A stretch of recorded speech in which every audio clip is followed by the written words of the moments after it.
औज़ुबिल्लाहिमिनश्शैतानिर्रजीम बिस्मिल्लाहिर्रहमानिर्रहीम। दोस्तों अस्सलाम वालेकुम। अशरफ आसमी एडवोकेट आपकी खिदमत में हाज़िर है। दोस्तों आपसे गुजारिश है कि अगर आपने अभी तक हमारा यूट्यूब चैनल सब्सक्राइब नहीं किया तो सब्सक्राइब फरमा लें, बेल आइकन को क्लिक कर लें और अगर वीडियो पसंद आए तो उसे ऊपर कमेंट ज़रूर करें।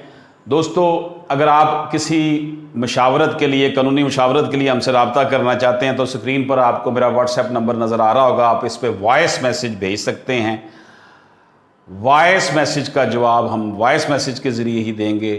टेलीफोन की कॉल रिसीव नहीं की जाती, आप उससे ग्रेज करें। लेकिन ये है कि अगर आप वॉइस मैसेज करेंगे, उसका जवाब देंगे, अगर फिर भी तशफ़ी नहीं होती तो फिर डायरेक्ट कॉल के लिए भी टाइम एडजस्ट किया जा सकता है। Penalty for complaint, wrong complaint, police order 2002 का सेक्शन 154 है, रूल 154 है, जो भी इसको कहें, ऑर्डर है उसके साथ रूल ही होगा। फिर पुलिस ऑर्डर 2002 154 रूल जो है इसका, वो कहता है कि किसी पुलिस एहलकार के खिलाफ झूठी दरख्वास्त देना जुर्म है जिसकी सज़ा 6 माह कैद है।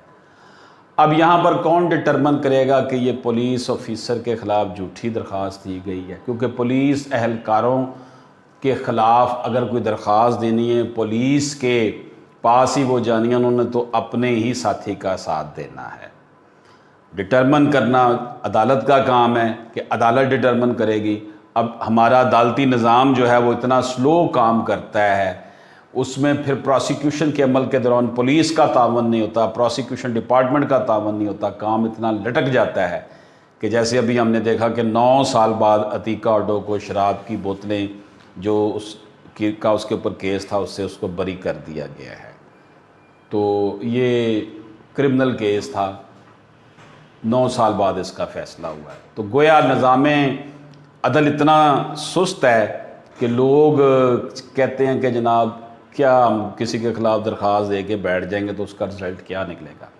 अगर किताबों में लिखे हुए कवानीन की हम इम्प्लीमेंटेशन चाहते हैं तो हमें अदालती निज़ाम को फ़ाल करना होगा, हमें बेहतर तरीके से निज़ाम को चलाना होगा। इजाज़त दीजिए, अल्लाह हाफ़िज़।